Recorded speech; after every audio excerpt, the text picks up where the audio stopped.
So I hope you can all hear me, and I hope you're all energized right now after the coffee, and I hope some time outside to talk. I know this is most likely a lot of topics today, so I try to keep this concise, short, because I would love to have some time for networking afterwards. Yeah. So right now we had a lot of fantastic presentations, really on manufacturing X, how Siemens is doing it, how SAP is doing it, how Bosch is doing it. So I'm here today talking about how Catena-X is doing this. What is Catena-X? Catena-X is the approach from the automotive industry to support data spaces, and the name itself, Catena, comes from Latin, and I think it's quite interesting because it comes from chain building. So you build chains through the supply chain, and the focus is still the automotive industry. So we're coming here, and that's the title of my session today, from data silos to connected value chains. I think that's something we heard a lot today, so I'm excited to talk a bit about what we do here with Catena-X. So Catena-X is a global standard right now for the industry. And it's really, we always mention this, the buzzword, but it's for sovereign data exchange, solely for the purpose of the automotive industry.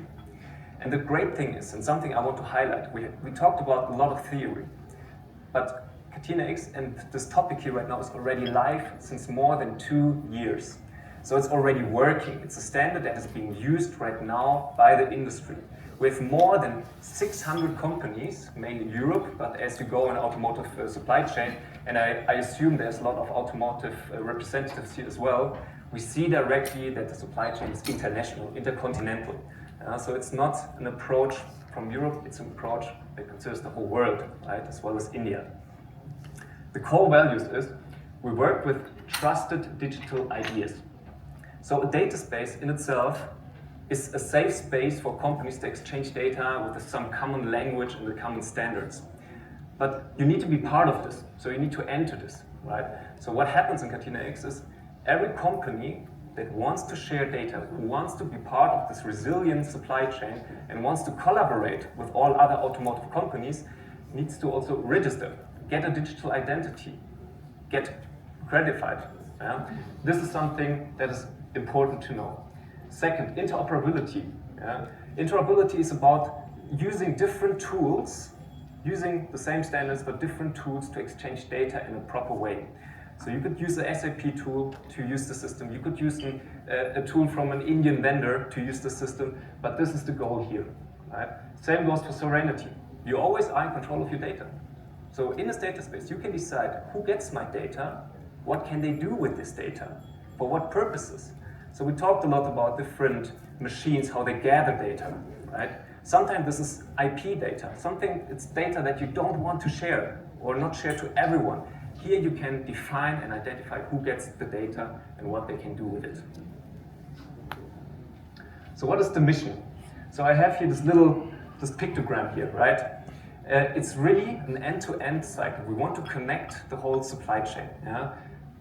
So here you see the OEM, and right now automotive industry is quite OEM driven, as you know. Yeah? They push certain topics a lot. That's why right now in Catena-X this is a chain building topic, right? The OEM pushes Catena-X to the tier 1 supplier, to the tier 2 supplier to start exchanging for different use cases, right? And this is mainly for cost savings, right? Because as today, there's a lot of different solutions always in silos. So to give you an example, BMW have their own solutions to gather the data from the suppliers, as well as their own tier 1. Mercedes has their own ways. BMW has their own. In the same ways with Mahindra and Tata, they have their own ways to gather data that is critical for them to comply with certain regulations. We talked about battery pass, but also to have an improved quality, records, right? How do you gather this data? This is why we have here a collaborative approach. So I'm inviting all of you here, also mostly of the automotive industry, to join us, right? Because this is a way to break down these silos and do it together, right? So now I talked a lot about the reasons, why we have this, why different companies are doing this, but the real value, and that's something Ernst mentioned at the beginning, comes from the right use cases.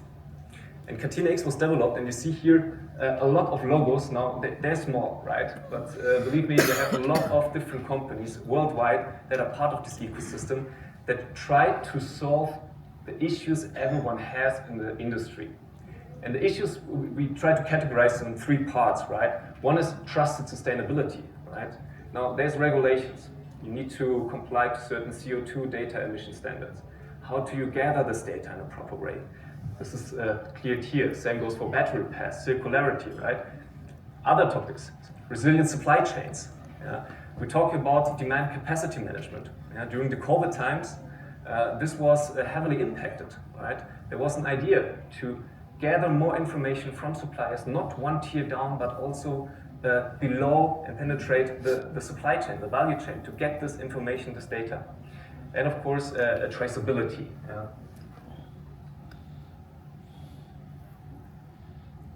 So I'll click through here. So how does this work? Yeah? So we talked about the different use cases, right? Everything is already developed somehow. And the great thing is, and I mentioned at the beginning, it's about collaboration, right? It's not that we build a solution up, it's already something that is an open source, right? Everything, every solution we build up for the different use cases I mentioned, for product carbon footprint, battery pairs, the exchange of data, being interoperable, everything is open source, right? So you could actually go ahead today, take this data, take this open source code, and start building your own apps, building on this infrastructure here. Building on the infrastructure of data sovereignty, something we spent millions on. Answer's not here, but I would look in this direction, right? We spent millions on to build this infrastructure. Yeah? And you could directly go in there and take the right use cases that are relevant for you, create new ones, or use these to co-develop and bring up to life. So this global standard, and I want to mention some words why this is being used and how this is already growing. And I mentioned some of the OEMs, but there is a subset of OEMs and tier ones that are actively using it. And I want to spend some time why they are part of the system, why are they using it, why they are the benefits. So you see here Volkswagen, BMW Group, Mercedes-Benz and Ford. These are some of the OEMs that actively push Catena-X in their supply chain. They make it mandatory. They write it down in their tenders to be part in this ecosystem. You have to join this ecosystem, right? To share data in a proper way. And the great thing is, right, they follow similar use cases, right? They follow the same use case like calculating product carbon footprint, traceability, yeah, identifying quality defects early in your supply chain, and they communicate this in the standardized same way to all the suppliers. And now we have a big benefit, yeah? Because suppliers just don't need to do it for every OEM once, they just do it once in the system and everyone can benefit from them. Same goes for all the tier 1 suppliers here, you see down below, right? There's LG Electronics, Continental, Valeo, or Movio as well. They're part of this ecosystem because there's a value in sharing data, interoperable in a data sovereign way. So this is something I really want to highlight. It's nothing theoretically. You're already doing this right now, and there's a clear business impact and value. And I would definitely like to invite you all to join this ecosystem and to explore it, try it, see where the benefits are, and start testing it, right? And for doing so, I have here a little sneak peek, or not sneak peek anymore. With Catena-X, we have an adoption journey. So there's a QR code. I know you all have phones with you. So please take the time and scan this, because what we did here right now is we tried to reduce the complexity of this Catena-X and Manufacturing-X and general the topics of data sharing in this ecosystem. And we wrote down everything concisely in one page, showing all use cases, which impact they have, which commercial impact they also have, because this is in the end what really matters. Where do I save money? Where do I get more money, right? And here, I think this is a great thing, this adopter journey. This is something that we built up, and I definitely invite you to take a look here and see and feel what happens here. Now, so much about Catena-X, right? Beforehand, I had a discussion if how I should frame this next session, right? Because in the end, how do you generate trust? I mentioned the trust anchor topic. But what we do here as well, and now I'm talking about Cofinity-X, we provide trust also in this ecosystem. How do we do that, right? There's a lot of companies that join us and they start to exchange data for different use cases. And somewhere you need to have a company, an operating company. There can be multiple ones, right? But one company that lets these companies through and builds up the infrastructure. And I always like to use this metaphor of a telecommunications company, right? So the moment, in Germany we have Deutsche Telekom, here you have also from Tata, you have telecommunications company. The moment you as a private person, you get a phone number, everyone knows this is the number, yeah, from Dominic, for instance, yeah, and you can call and you directly know who this person is. And the same applies here in this ecosystem. There is for every company a number and a sort of a contract they signed that they state they talk in the same language and the same semantic standards and to communicate in this. And for that you need an operating company. That's something we do. So we provide this things called business partner numbers. Yeah? And by doing so, by having this infrastructure, we let companies able to exchange data in a trusted way. Right? Because the moment you are in the system, you know directly that everyone can be trusted.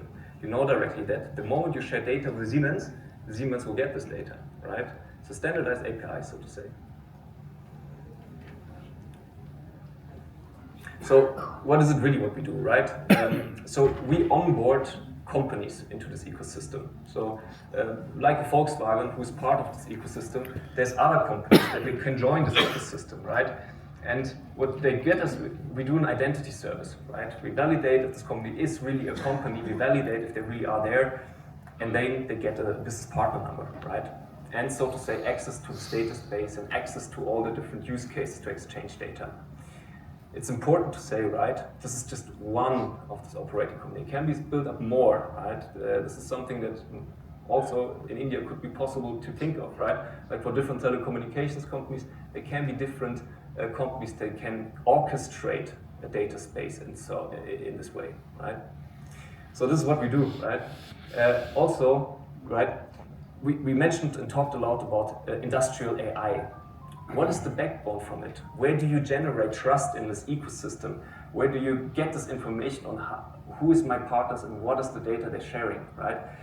For that, right, we have the right infrastructure, yeah? So the moment you receive data within this ecosystem, you always know from whom this data is, from whatever use case, let it be product count footprint, traceability, quality, so to say, or even traceability that we even heard from previously from Sebastian on the Aerospace X topics, right?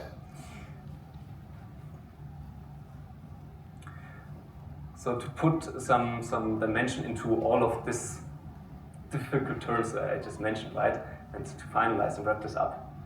So we have here these three big components that we try to open up and to make this usable for everyone, also here in this round. First, Catena-X, of course, I mentioned it. It's for the automotive industry. It's a governance structure. Yeah? They define the rules and the standards, the different use cases to push this to the other companies, right? Then there's Structures-X. This is an open source platform where everything, every use case that we just mentioned right now is open source. Every code is there, every standard is there. You can take a look at it, it's free. There's no license to it, which makes it great to use, right? And you can start building on it, and you can start building on your own applications and services.